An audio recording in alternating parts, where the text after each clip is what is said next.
Тутунарите не ги прифаќаат и ги одбиваат понудените цени за оваа реколта од страна на откупувачите.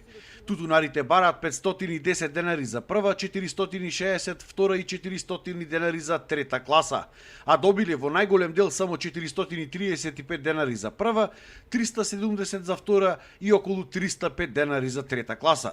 Борбата ќе продолжила и понатаму, а договорите за сега морале законски да ги склучат. Ќе превземе сите расположени средства што ќе имаме, ќе ги превземе со непочнување на откуп, носење на тутун, со организирање на влезови на откупувачите. Значи, сите расположени механизми што ќе бидат на располагање ќе ги употребиме за да зголема цената на тутунот. Во моментов било во тек и носењето на законските измени за новиот закон за тутун.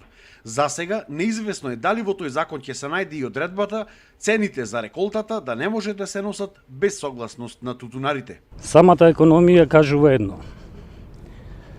Секоја цена на еден производ зависи од тоа колку е некој спремен да го плати и второ, колку е некој спремен да го работи за таја цена.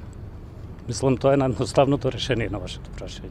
Од ланската реколта до сега биле откупени 26 милиони и 236 илјади килограми на тутун, од кои што 98 се откупени во прва класа, а просечната откупна цена за 2025 реколта е 418 денари за килограм.